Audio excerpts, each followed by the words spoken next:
FloTrack@gmail.com is the email address. Thanks everybody for tuning in on YouTube. If you haven't yet, subscribe to the FloTrack podcast YouTube channel. I'm Kevin. He's Gordon. On this morning's show, we're going to talk men's 400. Of course, we'll talk about the 4x1 heats that are generating a lot of conversation. Those 1,500 meter semis. U.S. women get gold in the pole vault. Gordon, how are you doing? Not doing good. I'll be honest. Not doing good. I'm losing a lot of money, but it's okay. I told myself it's okay for this to happen. It's okay. I planned for it, but I did not plan to go on a big offer streak. I did not plan for Team USA to not qualify for the final in the 4x4. I didn't plan for South Africa. 4x1. Be careful. Yeah, Don't in the put them out of the 4x4. Excuse me. Yeah. Oh, yeah. Well, you never know with this the way it's going. Who knows? Out of the 4x1. I didn't plan for even like South Africa, who had Akini Simbani and Sean Masaganwa and like a legit team. They DNF'd. Mm-hmm. So much happening, and I ultimately didn't plan for Grant Holloway to not win. Like, that's the most crazy thing. The guy's been undefeated. He's been on the verge of breaking the world record. And he loses the only race that matters most. It's just wild what's happening. As an American, it's, it's like, damn, you can't get any worse. You just hit us while we're down. As a track fan, it's wild. It's fun. This is why we have championships, is don't just give the gold medal to the top time of the year. But it's been a hard day for a lot of USA sprinting fans, and especially for the USA sprinters themselves. Trayvon Vermel is getting tweeted at by the storm. Carl Lewis has his hot takes. It's wild. We'll get all into it, but I'll just say, I in a matter of like 15 minutes, I lost like $650. It's wild because, dude, what's going on? I told you to quit. You were up $800. I said quit a few days ago and just pretend like you're placing the bets. Don't actually continue to do it. You have to walk away from the table. What's going on? That's a good question. That's what everybody's trying to figure out, because it feels like it's like rolling downhill. It's like now you're like expecting the bad performances. And when I talk about it, I'm talking about mostly from the perspective of, on the men's side, because now it looks like there's not going to be an individual gold medal. And particularly on the sprint and hurdle side, where coming into the year, we thought 100, 200, 400, both hurdle events, there's good chances for gold, some more than others, and then both relays. And all that's left now for the U.S. men is the 4x4. And the reason they didn't get gold in those events, it's different in every single event, which is where this becomes problematic, because you want to say, raise your hand and say, I have the solution, or here's what's going wrong. And you want to look at it as this big, there's an issue with the team. But track, other than relays, is not a team sport. It's a series of individuals that come together and run in races. So every single one of these events has different issues behind it. And I went back and looked here, Gordon, because I was just curious. I was like, in the Olympics, it's never happened. The U.S. men have always, when they've competed, they've always got at least one gold medal in a running event, right? And 1, 2, 4, obviously high hurdles, low hurdles, that's been the strength. But you go back and you look at 2019, they got 4, which is why I think everybody's like, oh, okay, they could potentially pull off the sweep here. Norman will be better. Lyles will be fine. 100 will be taken care of. Benjamin could maybe upset Samba. Holloway will return and get another gold. But then you go back to 2017, they only got 1. Then you go back to 2016, and you got just 2. And that was Centro with the big upset, and Karan Clement, who won by a couple hundreds. And then you go to 2012, and it's only 1. It's only 1. So there's been small margins over the past couple Olympics and World Championships. It's not like consistently they were getting 4 and 5. Now, these are individual events too. I'm not including the relays in that count. So this time the U.S., unless they get it in the 15 or the 5, it's going to be a 0. But the number was never that big to begin with. So a couple of bad breaks, a couple of other issues that happened to the U.S. team, and you could see why, okay, all of a sudden we go from 2 down to 0 or 1 down to 0. You mentioned relays. Let's talk about relays. Let's talk about the men's 4x1. Team USA, they run a time that would have been third in the NCAA in 2019, a team that would have lost to junior year Grant Holloway. They put up a lineup that was 3/4 legitimate. You got Trayvon Bromell, Fred Curley in that lineup, Brownie Baker, Cravon Gillespie. Mm-hmm. I don't know how this happened. I mean, I know how it happened, but I also don't know how it happened. It is incredible that a team with the current Olympic silver medals, current Olympic 4th place finisher, sub 10 runner, and a man who was the fastest in the world all season long. Yeah. And a man who's the fastest runner in the world all the way up until the Olympics started, in Trayvon Bromell. And that team loses to Ghana. No offense to Ghana, but like a 9.77 guy, a 9.8 guy, 2 9.8 guys, and a 9.9 guy should not be losing to Ghana. And they're losing because they're not practicing. They're not taking it seriously enough. And we're seeing track Twitter kind of react wildly. We'll put up different tweets as we talk about this. Leroy Burrell, I have no words. Carl Lewis had his take, which went pretty viral. Look at that. Yeah, that was all over the place yesterday. Carl Lewis was trending on Twitter. He said the USA team did everything wrong in the men's relay. The passing system was wrong, athletes running the wrong legs, and it was clear that there was no leadership. It was a total embarrassment and completely unacceptable for a USA team to look worse than the AAU kids I saw. It's good that Carl Lewis is watching the AAU Junior Olympics, which is live on FloTrack. Little plug right there. But it is just wild. He is just dunking on Team USA, and it's embarrassing. And obviously, these athletes are human, right? And like mistakes happen, right?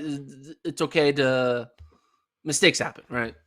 Mm-hmm. But when you're making the same mistakes over and over again, it's like the definition of insanity. And USATF keeps making the same mistakes. And maybe we hid behind the 2019 win to kind of cover up what happened. And Fred Curley tweeted out, "Put that one on me." And it is because they had the worst exchange. It was between Curley and Ronnie Baker. They just didn't have it down. And I have a thought. I'll let you talk first, but I have a thought of why the actual reason why Team USA year in and year out fails in the 4x1. And I'll save that for what your thoughts are on what is going on with the men's 4x1. Let's just do a little historical perspective, because you can't really blame any one athlete when this has been a trend. And they did the montage before that race last night. And they showed all the issues from 16 and going back. And then 2000, they win gold. So I looked at the 15 World Championship or Olympic 4x1s between the last time they won an Olympic gold. Now, they won World Championship gold since then. But in those 15, Gordon, you got 3 golds, you got 3 silvers. So that's 6. You have 1 DQ after the fact for doping. So I'll just put that aside, because that's not really having anything to do with getting the baton around. And then you have 8 either DNF, DQs, or did not qualify to the final like last night. 8. Now, you could look back at Daegu, and there was that collision with Great Britain. Okay, you want to say that's not US's fault? I'll listen to that argument. But it's about 50% of the time, it's not just getting beat. It's not even finishing the race. Because we're not talking about silver. We're not talking about bronze. Again, silver against a Bolt, Powell, Blake team during their prime. There's nothing to be ashamed in that. But I'm just talking about finishing the race here. And it's about a 50% success rate or a bit lower. You're right. 2019 was good. They got gold. 2017 was silver. But you go farther back, there's a whole list of DQs, DNFs. This one was new because it did not qualify. They actually crossed the line, but didn't qualify. Although the handoffs were bad. That exchange that you mentioned, the one from Curley to Baker, was bad. I'll give my just hypothesis on this group, Gordon, and what I thought the issue was, and then you can go in with your larger opinion here. I think they needed to pick a lane, and the lane either needed to be we're going in the prelims and carry to the final. We're either going to run a team that has really good handoffs that's been practicing, and we talked about this in the run up, right? Like, just have 4, 5, 6, and 7 be your relay pool, and have them run a bunch of practice meets in between the trials and the Olympics, right? Either do that or make sure you have your 4 fastest guys out there in both the prelims and the finals. So that way, if you do have an issue, it can be covered up a little bit by having the fastest guys. Now, this would not have solved the problem for the whole history of the U.S. 4x1. I'm not saying that would have cured the ills of some of these other issues, because there's been issues mostly in the finals here.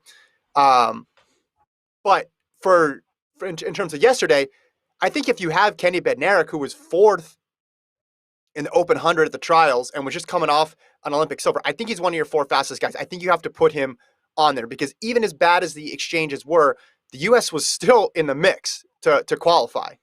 And on those anchor legs, DeGrasse was good, yes, but I looked this up. China's anchor leg, 10.11 PB. Italy's anchor leg, 9.99 PB. Germany's anchor leg, 10.2 PB. Ghana's anchor leg, 10.01. They had enough talent within the entire U.S. team to get it done, and they didn't. So I think for this year, they needed to pick one of those 2 lanes. I think they got stuck in the middle, and that was the issue.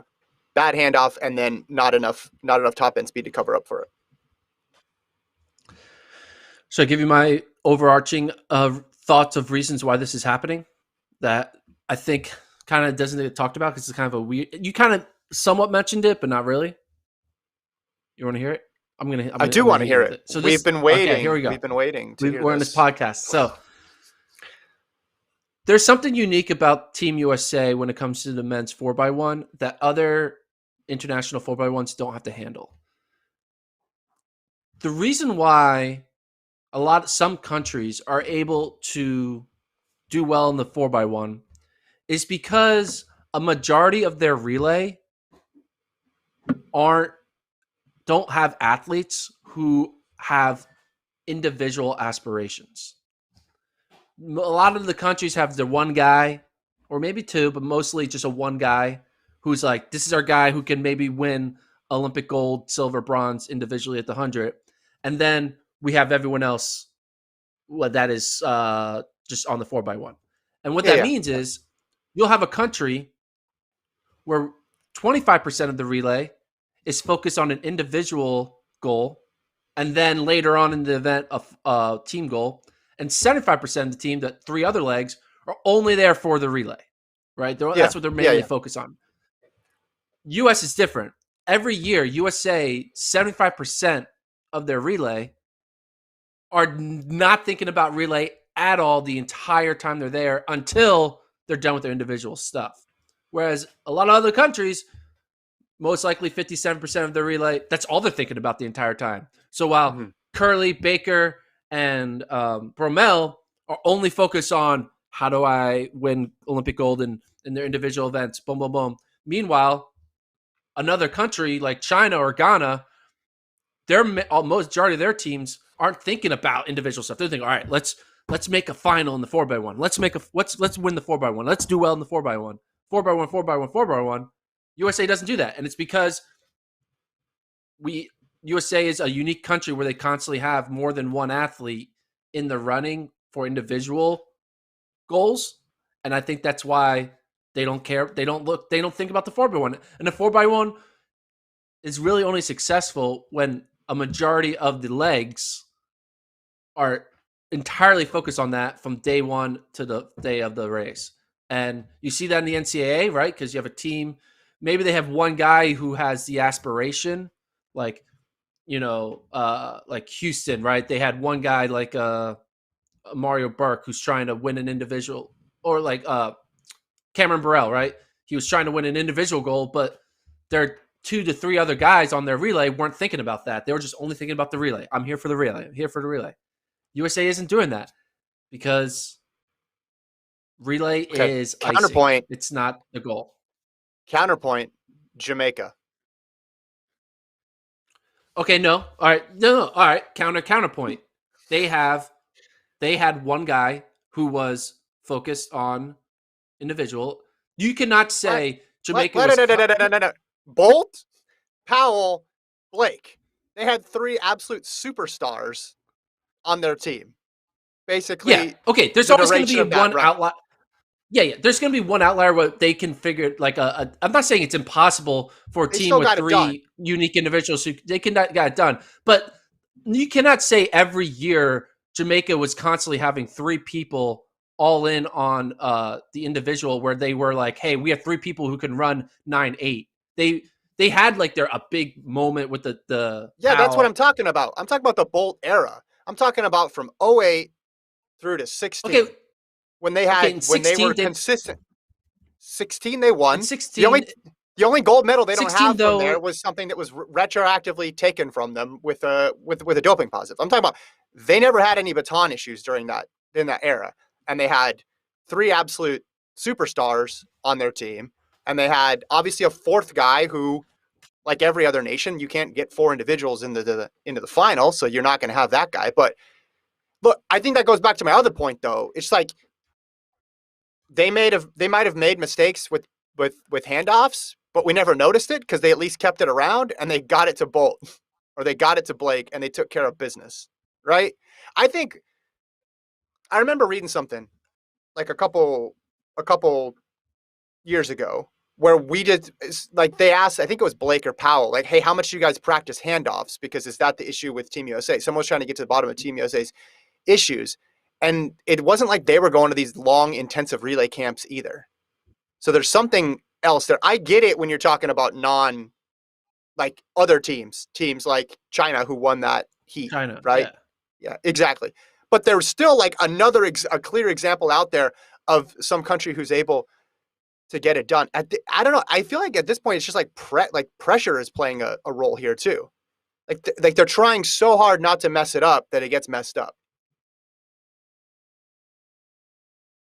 Yeah, I think the whole like I'm also not just looking at the Olymp like you got to include global championships to kind of get the totality I of am. They won them teams. all. They won '09, No, 11, they won them all, 13, but 15. I don't think They won them all. during the Jamaican run it was constant. Jamaica's third best runner was thinking I'm going to win a global medal every year. I mean, they're going to think it, but they weren't like they didn't wake up every day like. Do you know what I They mean? had Like they deep had teams. when you have when it's like okay, it's like when They had deep like teams. I get what you're saying. I yeah, get what you're saying. but But like I if think LeBron Jamaica. James is on your team, like you're not thinking like how do I win NBA MVP? You think about how do I do everything I can because I'm on a team that has LeBron James that can win an NBA title. And I think that's what Jamaica had is we have Usain Bolt. Like, sure, we can try to have a 30-point game here and there, but at the end of the day, we know the best way we win is if like Usain Bolt is the star. Like True, but they we were making those were deep teams. They were teams where they had multiple guys 990 or below. They were putting multiple guys in the final before, like I said, before Blake came along. Like it was Asafa Powell, right? It was guys like Michael Frater who was solid in there for a bunch of years. It was Nikhil Ashmead. Like they always had guys, and I get that like what you're saying, like, oh, they weren't gold medal threats, so they weren't 100% focused on the individual event. But I think anybody who's running in the individual event is going to be focused on the individual event because try telling someone who made the made the Olympics in the 100, it's like no, focus on the relay. I think the okay, only no. people who are 100% focused on the relay are the people who don't make it at all.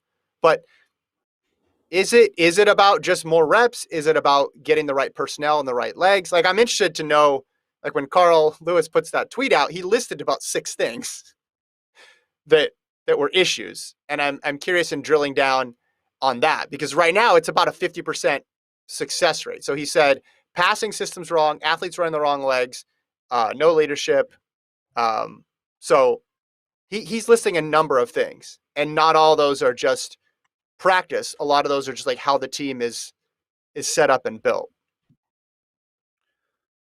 Just going a little pushback, a little more, but like going into this Olympics,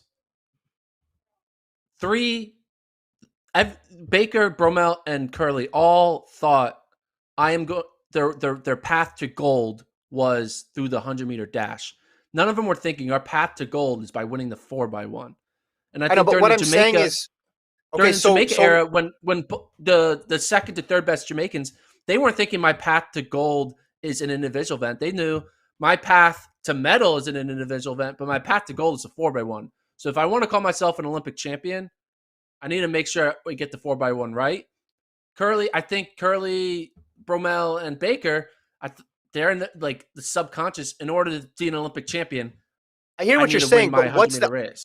But what's the upshot of that? You're saying that these other successful, like a team like Jamaica, just practiced more because they didn't think that they were 100-meter gold medalists, and the U.S. practiced less because they thought they were all 100-meter gold medalists?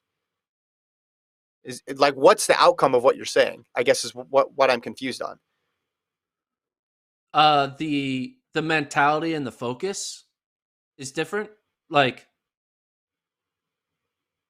if like a month out, if you're on Team Jamaica, if it's 2012, who is on the 2012 Jamaican team?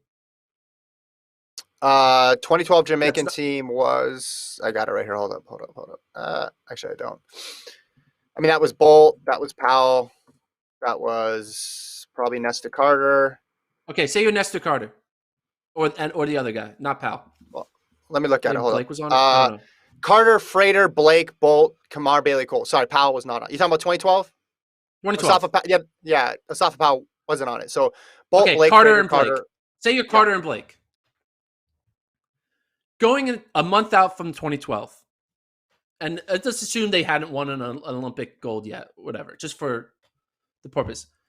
Going in 2012, Carter and Blake, do they think, when they say, how do I become an Olympic champion? Is their mindset, I win the 100-meter dash and beat Usain Bolt? Or is their mind saying, I get the job done and we freaking win the 4x1 because I'll be an Olympic champion? I think. Well, Blake won the gold medal the year before in the 100. Yeah, because of a false start. So, come on. I know, but he ran 9.7. He was more qualified to think of himself as a gold medal threat than people this year, I would say. Like, okay, again, maybe not Blake, but I don't think Carter though. Like, there's always that one who's going to be closer. But what you're basically saying is they practice more, right? For whatever reason, people can argue about why they practice more, but you're basically saying they practice more. And I'm saying, and 4x1, winning 4x1 was first on the list over winning individual gold. Right, and I just think in the priority list, it was for Curley, Bromell, and Baker, 100 meters, and it was in big font. And then, and 4x1. Okay, I'll get to that after. And I think a lot of other countries, it was 4x1 big font. Oh yeah, see if I can do well in the 100. Okay. All right. Anyway, we'll see. We'll move on. I just think they're an outlier here, right? They have this 50%-ish success rate. So I don't think, like, you got to look at what the U.S. Could do better here, or what the issue is. And I don't know if we could just pin it onto one thing. Again, I'm at the point now where I just think you settle on a couple people and stick with them. Because even if they got through, then you're going to sub like new people in for the final, and then it's just a wild ride there as well. Let's talk about the finals. So we got the men's high hurdles and the men's 400. Let's start here with the high hurdles. Upset there. Hansel Parchment of Jamaica catches Grant Holloway at the end. Holloway loses his first race of the year. Parchment goes 13:04 to Holloway's 13:09. Ronald Levy 13:10, very tight there, and Devin Allen fourth in 13:14. So a good race for her. Just a note. Remember, Holloway 12:81 at the U.S. Trials, but 13:02 actually in the first round here, and then runs 13:09 in the final. Undefeated season up until this point. I had mentioned before, Holloway's always been his best when the lights are the brightest, but So those last two hurdles, it looked like he was going to pull away, Gordon, and then slowed. The field came back to him, and Parchment was able to get it done. Yeah, I seeing Grant Holloway have a run like that is just seems like weird. It seems like you're dreaming because he's been able to handle pressure of through the whole NCAA system, winning 6 straight NCAA titles. He's been able to handle the pressure of needing to prove it on the international stage in 2019. Mm-hmm. So you would think this race would just be like any other race, and for Right. like you said, the first 70 to 75% of it was, and then something happened, and it's kind of hard to dissect it. It's kind of hard to figure out why someone of Grant Holloway's talent and caliber would fall apart that late in the race. You know, when he hasn't really been doing that ever. There, like a lot of times when this happens, when this upsets, you always can find like a tea leaf from the regular season somewhere and be like, oh, okay, that's why. Like you could figure out a way to kind of justify it, or you could figure out a way to justify the winner was like, oh, he was coming on strong. Everyone was sleeping on this athlete. There was no like data point out there. I mean, he was heavily favored. He's like minus 1,000. So someone made a lot of money if they bet against him. And it just didn't work. Well, I don't know. You're right. The only indication, and it seems weird to look that much into this, would have been the semi, because that 13:02 in the opening round was amazing. Like he looked like he had that pop, looked like how he was running in the trials, and then he still won his heat in that semifinal, but it looked like he was going all out, and he didn't have that same level of separation and runs 13:13 in the semi, and he did that, and then has to come back and run the morning final. But still, a 13 low would have got the job done, and he didn't have it. It reminded me a bit. Do you remember when Daniel Roberts had his number in before Grant was able to reverse it at NCAA's, and he like didn't have that same. It's almost like when Holloway's running well, it feels like he just has an extra turbo boost. Like he gets off to that good start, but then there's this big other boost at hurdle 5, and it just carries him the rest of the way. And it reminded me of that 2019 season when he had those defeats. But yeah, it was surprising, and then it came right after the 4x1. So if you were looking at it from a U.S. perspective, it was just kind of, again, like the momentum was not in the Americans' favor at that point, because Holloway, pretty big favorite, maybe not at the beginning of the year, because you want to see how he comes off after that 12 or after the Doha Gold, but then what he does all year, what he does at the trials, okay, this one's pretty solid. But I mean, the hurdles are unpredictable historically, and even someone as great as Holloway can have a bad race, and like Parchment had a great race on that day. So I was surprised by this one, but it sort of fit the whole theme of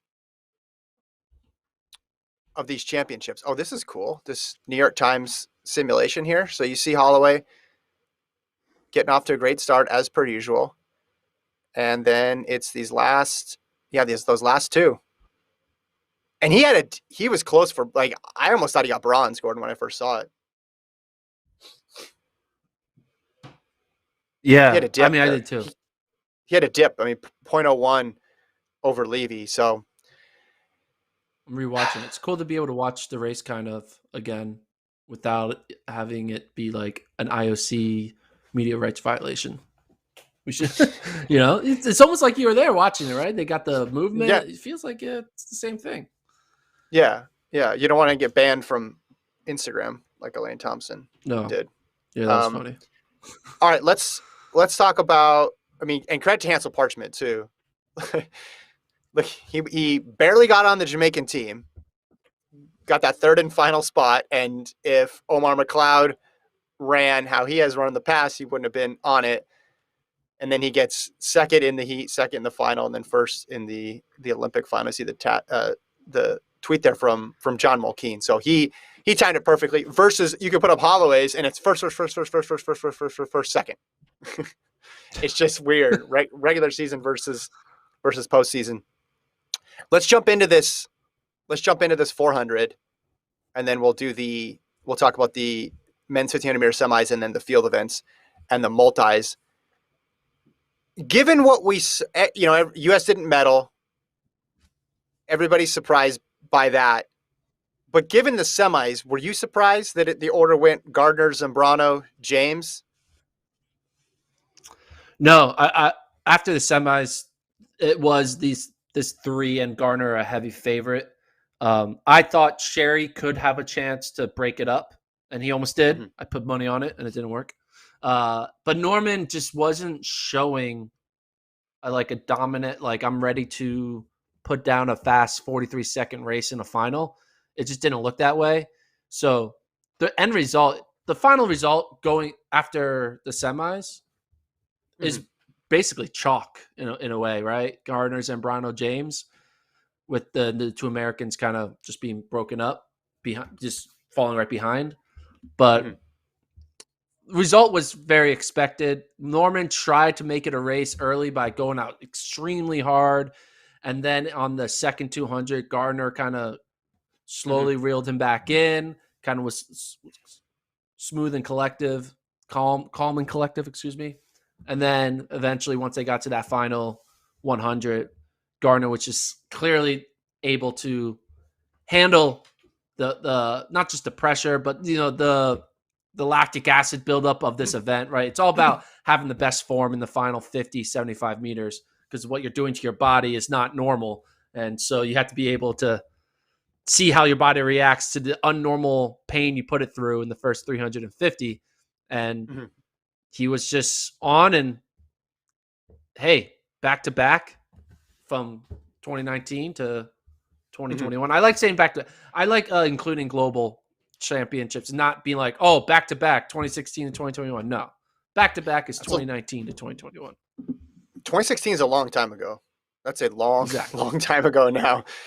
I think Zambrano, I talked about it in the run up. Hey, he's been solid all year. He's a silver medalist. Why are we sleeping on him?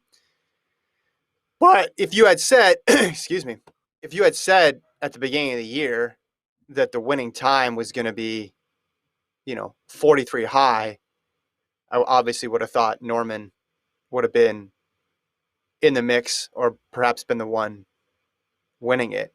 And I was really surprised. I mean, credit to Karani James, 2012 gold medalist, 2016 silver to Wade Van Niekerk in that historic race. And then in 2019 in Doha, made the final, but that was just a success to make the final, and now gets a bronze. So he's got all three medals. That part I did not see coming. I didn't see the reemergence of James, and obviously I didn't think Norman would finish out of the medals here. Credit to Michael Cherry though. I mean, the guy ran a PB in the final at the Olympics. That's all you can ask for there. And he's been solid all year. The conversation has not centered around him because there's some real big names in this event with a lot of medals and a lot of fast times. And Cherry got the most out of his Olympic experience. And you go back to the trials, just, cranking out consistent 44 lows now. But yeah, I guess, the story is going to be just still down to the U.S. not getting a medal in the 400 because it's an event that's pretty solid. The good news for the U.S., this is one of the rare events where they get a chance at redemption. And they could actually come through. So Norman didn't run the 400 meter final in Doha, got hurt. And so he didn't run the 4x4 either. So U.S. could run Norman now. They could run Cherry. They could insert Rai Benjamin and have a chance to end the Olympics on a positive note. If the U.S. does not win the 4x4, then there's something really strange going on. Then I will just throw my hands up, and then I'll be confused. Then I'll probably start agreeing with your opinions. That's how disoriented I'll be. Who'd you give the fourth spot to? That's a great question. Well, we talked about going in. We talked about more about the women's 4x4 than the men's. I guess you could bring Randolph Ross back.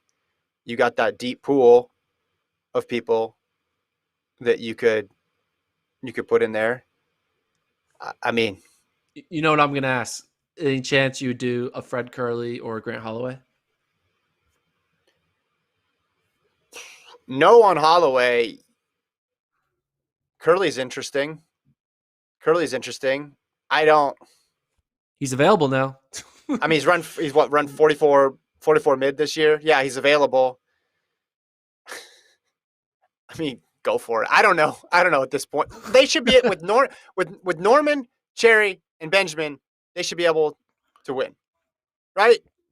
That should be pretty clear. They I should be mean, we've able been saying to win. they should win with I know everyone. for every single With event. Romeo, Right? Baker, and Curley, Yeah. they should at least win. With Lyles, Bednarik, and Knighton, they should win. Norman and Yeah. Cherry, they should win. With Grant Holloway, they should win. With this, they should win. And they're not winning. I do think this is setting up for big revenge championship performances from all the Americans in 2022 on the home track. Already predicting it now. Take over. It's going to 50 medals in 2022. Double It's down. happening. Double down. Double down. It's hard to figure it out precisely the issues here because I think it's different with every person. But if you look at just who should you put on the team who's been having a good Olympics? Fred Curley's had a good Olympics. The handoff didn't go right, but his speed was there. He ran a hell of a second leg. The handoff didn't work, but you're not going to need to do a handoff like that in the 4x1. So if you just want to fill it with guys who have been successful, he's your pick. But I mean, again, they have a big list of people. I guess what they'll probably do is you'll hold 3 spots for the 3 that I mentioned, and then you'll probably take the person who looks the best out of that prelim group, is what I would think you would do. U.S. women ran the 4x4 prelim today, and they got through. They ran Ellis and Waddle Jonathas and Lena Irby anchored. So they put a good team out there, but we're assuming they're going to put Muhammad, McLaughlin, and then the open 400-meter runners in there as well for the final. So I don't know. I just think obviously they have enough talent. There'll be good teams in there that can challenge them, so they can't completely lay an egg. But what do you think Rai Benjamin's ready to split right now? Ungodly. We need something, man. The meme of Steve Nash hugging Kevin Durant, right? Being like, thank you for like saving my Brooklyn Nets team in one of these games. We need someone to save Team USA. We just need a moment. It's been so much bad, so much negativity. We just need something good. We don't know where it's coming from. We're having a little bit of it with, Ryan Krauser and a shot put. Yeah. We had Nago in the pole vault. We'll talk about that. But, man, it's just not good. This is not good. Let's talk about Krauser. I said going in, you kind of talked me out of him being a lock at the beginning of the year, which is how I stumbled on my pick that I stumbled. But Krauser, he wins the competition on the first throw, and then his series was sick. 2283, 2293, 2286, 2274, 2254, and then he doesn't need a 23-meter throw, but he does it. Throws the second best throw of all time with the 2330 in the last round. Breaks the Olympic record. Kovacs second, Walsh third. This was the exact same podium in the exact same order from 2016. I saw out there that's never happened before. So, hey, there was one predictable competition here at these Olympics, and the Americans did well in it. Yeah, it felt weird watching it. I was like, well, something's going to happen, right? There's going to be fouls, or they just don't have it. I mean, I thought maybe Kovacs was going to be that guy because he didn't throw as well in the prelims, but then his first throw was over 21 meters. Mm-hmm. There was a moment, though, when Kovacs was creeping up on Krauser. There was a point when, after the fourth throw, where Kovacs was only like 30 centimeters behind Krauser. Yeah. Now, looking back on it, Krauser clearly had more in him because he throws 23 meters in the final throw.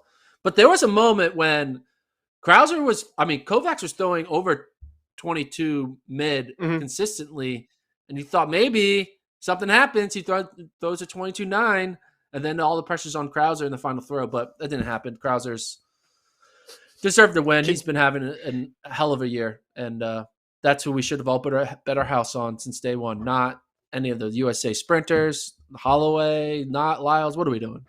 It should have been You know Krauser the what? whole time. I agree with you that Kovacs was great and he kept it close, which is impressive to do against Krauser. But Krauser, you know what he had in his back pocket the entire time? Well, a cowboy hat, but he also What? had a 23-meter throw. Can you imagine how far he would throw if there was more of a challenge?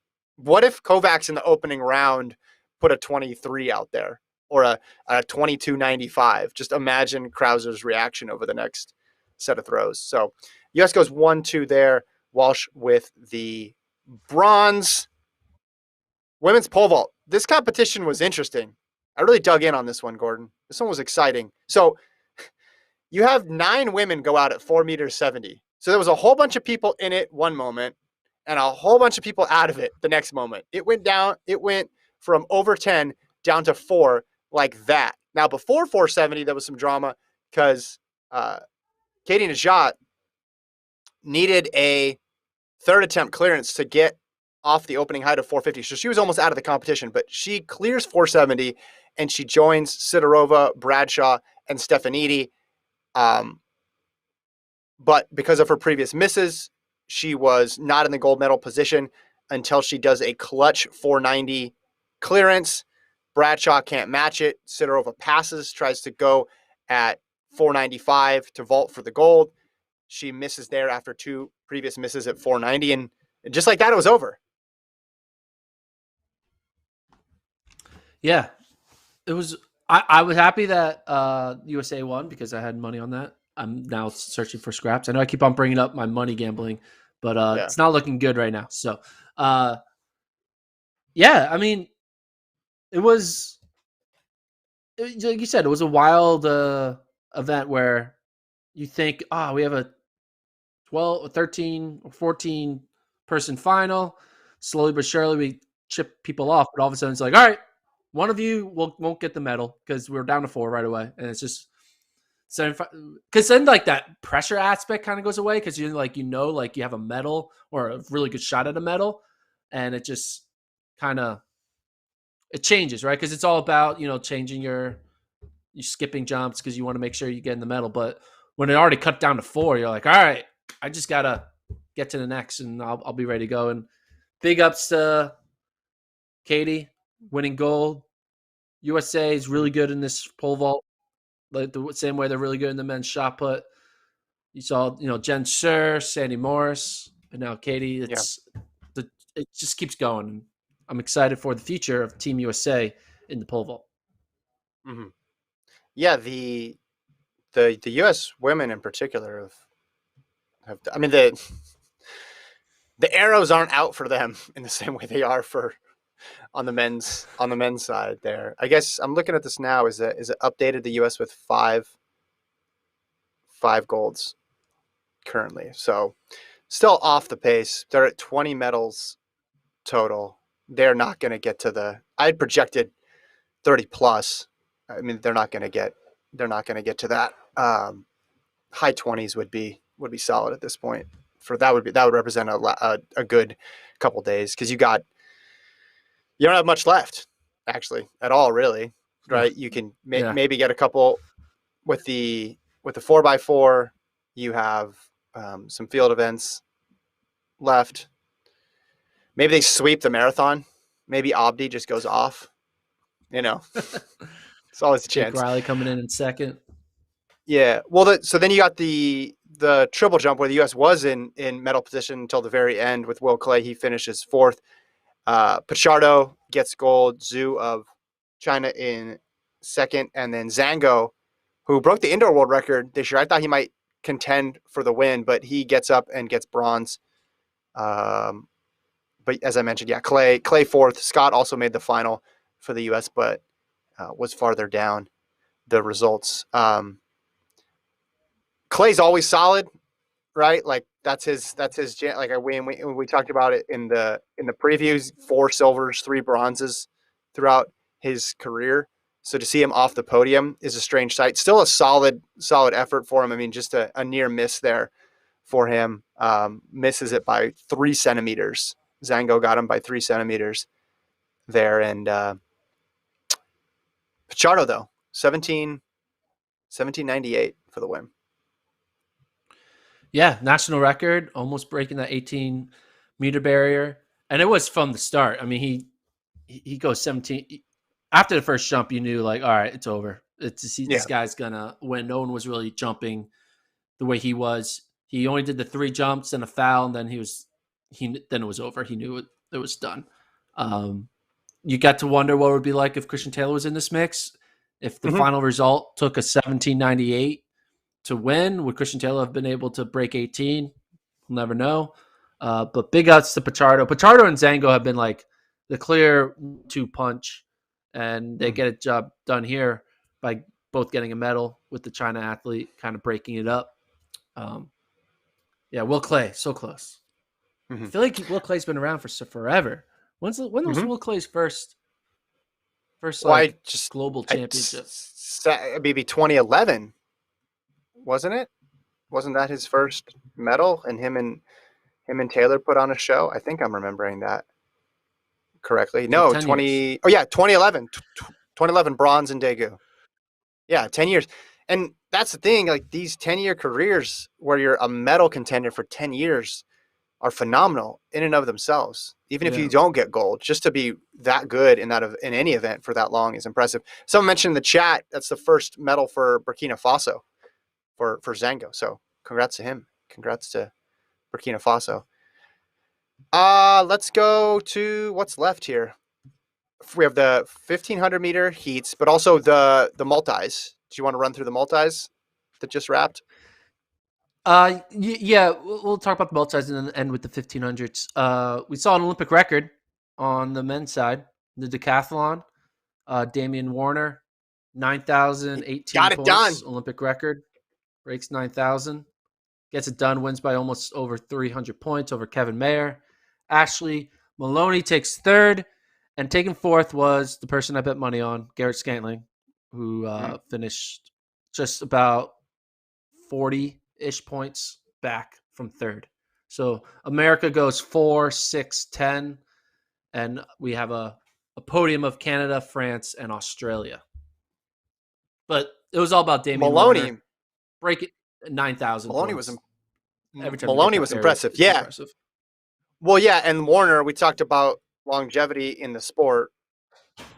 Warner this is his first global gold, and he had 3 bronzes and a silver outdoors. So it'd been close so many times. He had to compete against some icons of the decathlon when you're talking about Eaton, when you're talking about Kevin Mayer, the world record holder. And man, talk about doing it in style.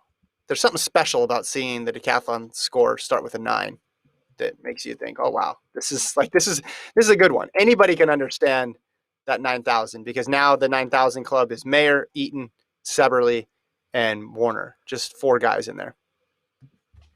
Yeah, and he had to earn it because I was watching the 1500 actually live while we're doing the podcast, and I was half listening to you, half watching the 1500. And he kind of went out conservative, but he had like a blistering kick in the final like 200 meters to like make up all that time to run that 4:31 1500. It's always wild watching a decathlon 1500 because they're like just these big heavy set guys, not heavy set, but like bulky guys just jogging through a 1500. Meanwhile, like literally a few hours earlier, you saw like these tiny dudes running the 1500. It's kind of funny seeing like, oh, that's what like a normal guy looks like, or like the fittest guy in the world, which you could say is a decathlete. When they run a 1500, they look like the rest of us because not everyone is meant to be like running extremely, efficient. So it's kind of nice seeing them. It's compare and contrast it to elite distance running to just elite fit people running a 1500. And then the heptathlon, what was your takeaway from that competition? There was, a little bit of drama, obviously, early on. Katarina Johnson-Thompson, she had to do a DNF in the 200. She got disqualified, but she was hurt, so that's why. She basically fell on the track. I'm not sure exactly what happened, but someone tried to help her up, but she said no. She jogged across injury. She jogged across the finish line, so ending her chance at winning Olympic gold. But the other favorite, the Belgian athlete, Nifissatou Thiam. Did I do that right? Did I say that right? I think it's, don't man, know. we got correct on this. I think it's TM. TM. Go ahead. TM from Belgium.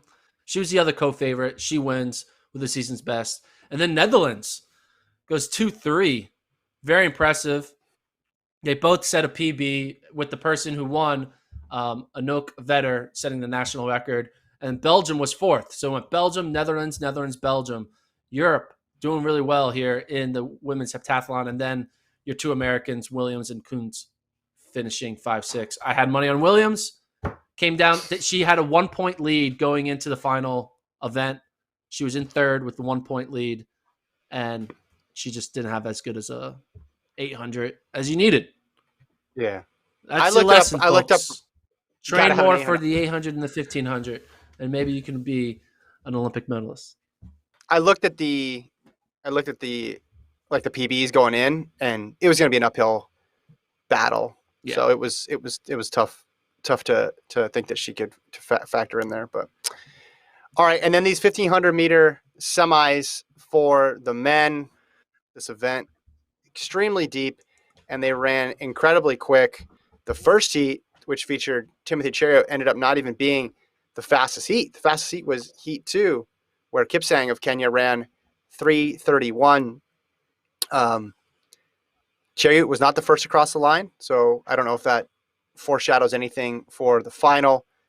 Cole Hocker got through for the U.S. Matt Centrowitz did not advance. Stuart McSwain pushed the pace in that second heat. All three Brits are through. Jakob Ingebrigtsen looked comfortable. What were your main takeaways? I mean, Cole Hocker, dude. Could he be the next one in line to start going on a run for doing well at these international 1500s? I know it's a prelim and top 5 auto qualify, but he's just got to win over Timothy Cheruiyot. That doesn't happen that often. That's kind of cool. Mm-hmm. The 19-year-old coming off of college who was debating whether or not he would do cross country, was running indoor in March, is now back in August, just finishing ahead in a 1500 against Timothy Cheruiyot. Again, I know Cheruiyot doesn't matter. He's first, second, third, doesn't matter. But it's kind of interesting as an American to see such a young kid do so well through the first 2 rounds. And when he juxtapose it with Centrowitz, who we kind of thought he's the one that's going to be able to have that experience. We know he said he's one of the fittest shapes he's ever been in his life. He tried to break an American record a few weeks ago, and now he's not even in the final. It shows that making a 1500 meter final is not easy, because when Central can't do it, that shows that hey, anything can happen. And the fact that now Cole Hocker is in there, it's kind of wild. This could be the changing of the guard right here, right? If Cole Hocker goes out there and gets a medal or fourth, it's kind of what Central was doing during his Oregon days, right? Mm-hmm. When he was coming on strong, winning NCAAs, going over to USAs, he was going up against a Bernard Lagat, who was the seasoned vet in the 1500, and then eventually got his own and started going on a run of getting multiple medals. Maybe this is Cole Hocker's start of the Centro journey, where he beats the seasoned vet in Centro at USAs, and now he's making his first final. Maybe he gets his feet wet, gets a 4th or 5th, and then on his home college track, he can maybe win a global medal. It'll be wild, but I'm excited to see how Hocker does. He hasn't shown any signs of he can't handle this level, the big leagues, you could say. So I'm excited to see how he puts himself in it when it comes down to the final 2-300. But all the other main people got through, right? Kerr got through. Obviously, Ingebrigtsen and Cheruiyot. Lewandowski didn't make it. Oliver Hort got through. Hey, Great Britain They got Yeah, how many people they get? three, They get all three of their countrymen all, in. We talk all three, about all. who has scoring 1500. We're gonna have what? We'll have two Kenyans, three Great Britain, and Two then Aussies. two Aussies and one American, and Hmm. one of everything else. Two Spaniards. Two Spaniards. This That's is wide wild. open. Three Great This Britons is to two Kenyans. That's like, dude, Great Britain, they're doing something right. the second championship in a row. That's what happened in 2019 as well, too.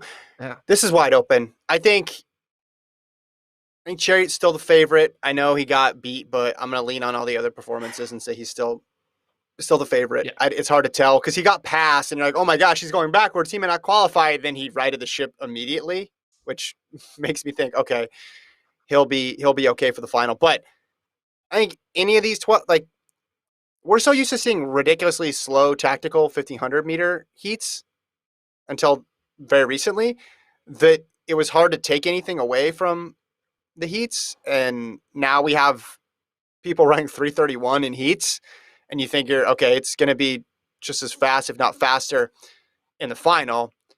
But I mean, who are you counting out at this point of this field?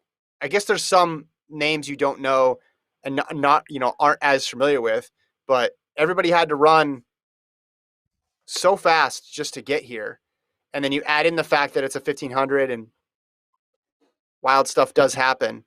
I think Hocker can obviously medal. I don't think that's crazy to say at all.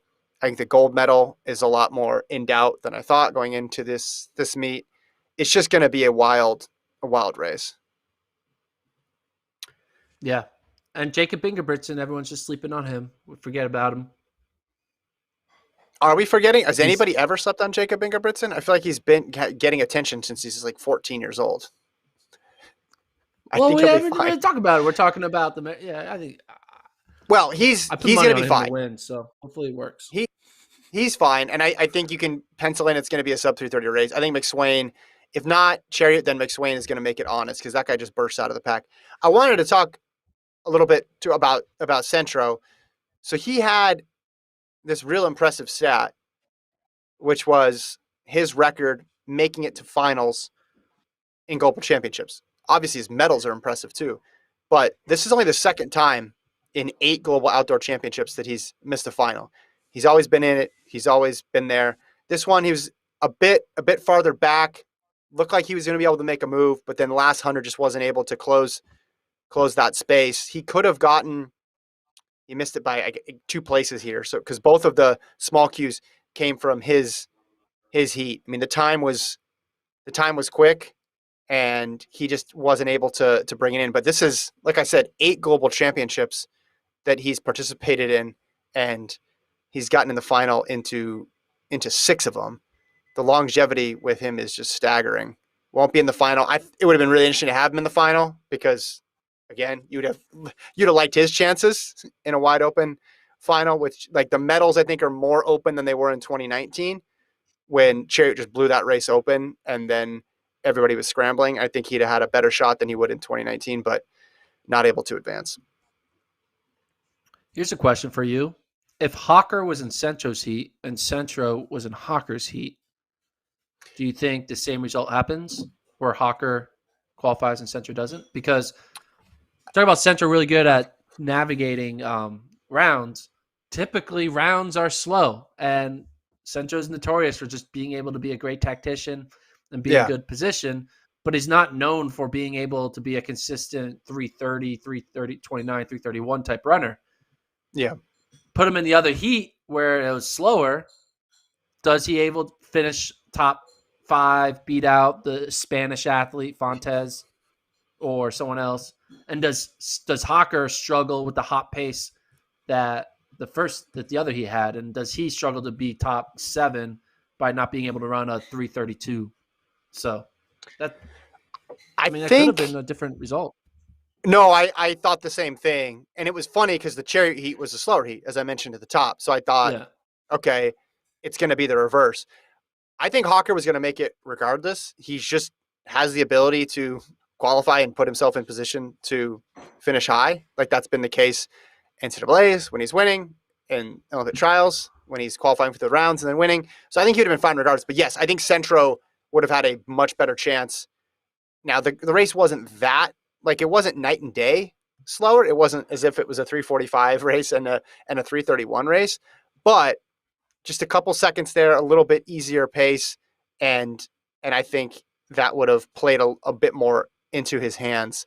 It's tough. It's tough to figure out, like, with the way the heats are drawn, you got to be prepared for anything. And he was prepared for this because he ran that mile. He ran the Central Mile to get tuned up.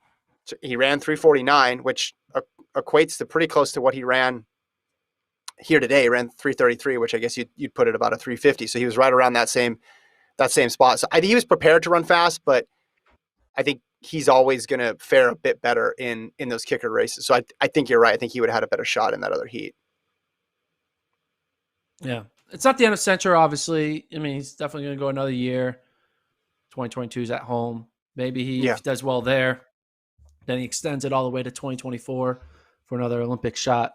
But like I said earlier in the segment, this could be the first act, or it turns out maybe the first act of the changing the guard was all the way back in December at the end of the pandemic, where there was this random speed heat 5K and Cole Hocker and Matt Centrowitz were running to the line where Centro got the best of Hocker in that race.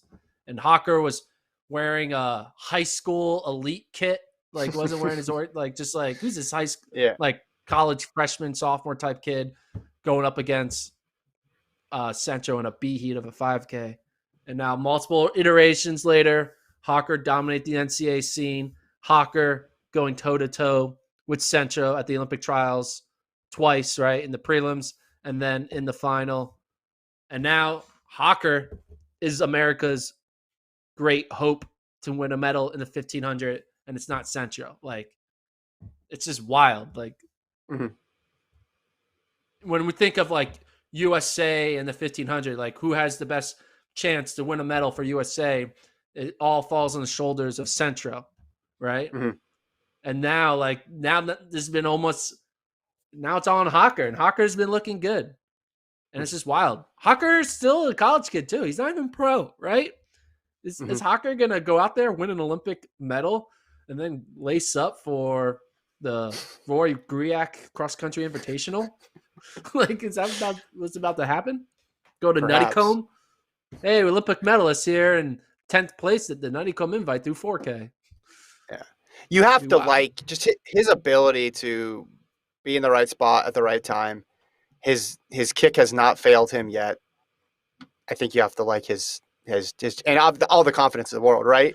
Like, he's not second guessing himself at all with any of these moves, and he's so far exceeded everything that has been expected of him. Before we go, I know we have some American fans that listen. I wanted to provide some context here about, hey, could it get worse?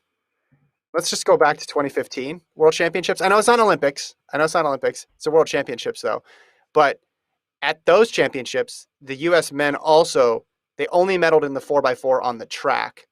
They got a triple jump gold and a shot put gold, and Eaton won the gold, obviously, and set the world record. But total medals, 18 total medals in 2015. They're already at 20. And they had 6 golds, 6 silvers, 6 bronzes. They're at 5 golds right now. If you get both the 4x4s, boom, right there, you're already up to 7.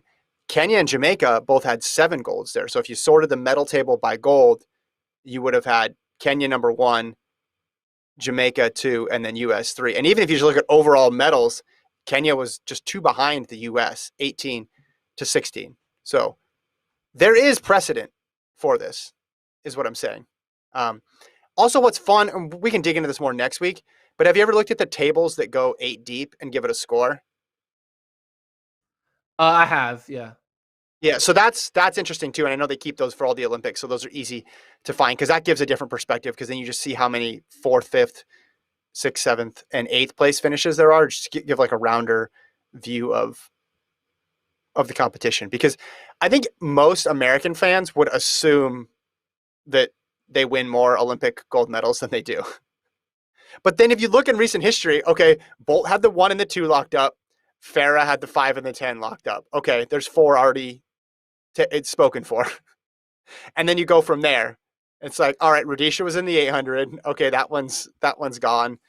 1500, yeah, Centro was there, but it's been dominated by other countries. So steeplechase, Kenya, we know how good they've been. Like you start like crossing out events, and it's like, oh man, if the U.S. doesn't win in the hurdles of the 400, their chances of getting a lot of gold drop pretty quickly. So I'm doing a quick math. There are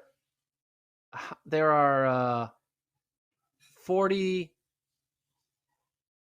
events in track, including race walk, right? How many of them are relays? 1, 2, 3, 4, 5 of them are relays. Mm-hmm. So -5. So there's a chance for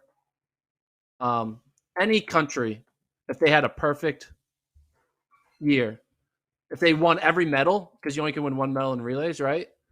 Mm-hmm. They would, the number of medals available to be earned by any single country is 134, right? Mm-hmm. Yeah. Quick math, 134. So the population of US is 4.2% of the world. So our goal should be to get 4.2% of 134, which is 5 medals. There you go. So we're already achieving. Like this whole, when people do the per capita thing, like we're only 4% of the world. 4% of the medals you can get in Tokyo for this for athletics is only 5.6. So we're killing it. Wait, we're at 20. So right now we're at if we weren't get any more medals for the rest of the what percent of the entrance of the United States though? What percent of the entrance? That doesn't matter because your entrance is limited, right? You only get 3. Sure. Sure. And everyone has the opportunity to have 3 entrants, so on time. So if we right now we're at 6 we're at 4% of the population, but we've already gotten 6.7% of the medals. Well, what you're seeing, if we could put that medal table back up again, is incredible parity in track and field this year. Look at how many nations have won a gold medal. I saw this stat through the first 15 finals. I believe there were 15 different nations who had won gold medals. There was not a repeat nation winning a gold for a while. So, Jamaica has the second most total medals with 7, then 6. Kenya obviously is going to come on strong with the marathons at the end, and there's still distance races to be decided. But scroll down, look at how many countries have gotten at least a medal or a gold. I mean, what are we at on gold there? That's 21 countries have gotten 1 gold medal at these championships. So again, it's just something to consider. The rest of the world is very good, and it's not as if one nation is going there and taking all the gold medals or making up for where U.S. comes up short. It's like a group effort. And what's interesting, look at the countries who got medals but who aren't don't have gold. Like Great Britain is not even on that list. So there's other countries that could even theoretically could have also been on that list, right? You'd expect Great Britain to. I guess they would have had a tough shot, and maybe 1500, right? Maybe that's where it comes in the 1500. But there's been just a huge explosion in representation across the whole world in terms of gold medals at these championships. So it's been interesting to watch. Let me just give you the remaining events. You tell me if the U.S. is going to medal in them or not.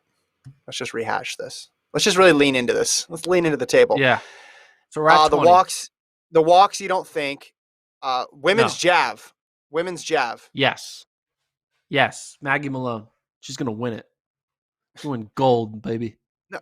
Are you giving an actual response here? Or are you just being silly? Yes, I'm putting $100 on that she's gonna win. She was the second best throw. Well, that's never gone wrong for you. And I know it's been going wrong. She's had second best throw in the prelims, and she was always a medal contender to begin with. She's been consistently throwing 66 meters. And, some of the other people, they had their best throws like 4 months ago. So Okay. she's going to be in medal contention. That's a legitimate yes. So we'll go there. So javelin, you say yes. Men's 5? I think so. 3 guys in it. Get a medal. No Jacob Ingebrigtsen. No Mo Farah. Like, there's an opportunity. Women's 400? Right? 400? Yeah, I think so. Probably not, but maybe, yeah. I mean, Felix or Conair Harris, I think that's a chance. But they could have the same finish the way the men's 400 just went. But I'll say yes. Women's 1500? No. Men's 4x1? No. You know what's crazy about that? You know what's crazy is just how, if big of a, not a favorite they would have been, but just like someone has to win that race now. And you mentioned South Africa not being in it, but it's like Canada might win that. Italy might win that. China might win that. It's crazy. It was right there for the taking. Jamaica. Women's 4x1. Women's 4x1. Did they get a medal? We should medal. We're at 4 now. Okay, so you're talking about 4 additional medals. So that's day 8. Day 9, women's marathon? No. Women's high jump? Yeah, I think so. I think Cunningham could do it. We're at 5. Women's 10,000. Women's 10,000. No. Men's javelin? No. Men's 1,500? Maybe, but I'll say no to be conservative. And then the 4x4s? Yeah, that's 7. And then the men's marathon. Rupp. It could all end on Rupp. Let's say would be 8. That gets us to 8. So it'll be 28. That would be a hard maybe on that one too. So best case scenario, you're looking at 28, which would be, I mean, it's not disastrous. Like if you just like they were in 2005, they got 25 medals. In 2012, the U.S. got 28, the same amount of medals. 16, they got 32. 16 was really good. 19 was really good, which is why people had their hopes up. But yeah, but things have not been going to plan and things have not been going to projection. So if you get half those wrong and then we end up with, it ends up with 24, that's going to be on the way short end of projections. But like I said, you've been right about pretty much everything else. So I'm currently now negative $378 with 1, 2, 3, 4, 5, 6, 7, 8, 9, 10, 11, 12, 13 bets to go. I figured it out. I just need to hit on 5 of the 13 bets and I'll break even. Take all of your money. I know the U.S. women are going to be minus $1 million in the 4x4, but just borrow if you have to, just to make up whatever you lose. Just put it all in the U.S. women's 4x4. No, I'm going to put it all on Galen Rupp. He's the last event, so that's what I'm going to do. That's what Mike Smith told me. He's like, Gordon, here's the thing. He's going to – people don't know this, but Galen Rupp's ready. People have been – Do you think – ready? Random question for it. Random question. This is a very Gordon question, but I'm going to ask it to you. Knowing what they know now, do you think U.S. would have run a different team in the mixed gender 4x4?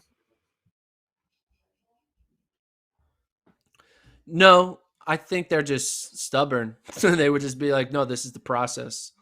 We're going to do it this way.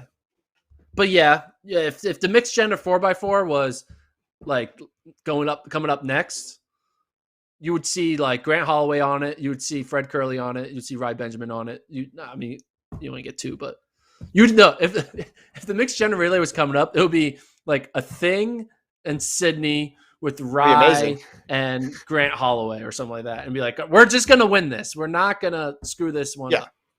Well, that's what I'm saying, because you could have got the gold medal thing. I have no idea how much the athletes are paying attention to it. It's probably not close to not at all. But that was one of the first events, and then it would have gotten the whole, hey, they got no gold medal thing. But then Valerie Alman won a gold, but then it was the men haven't won.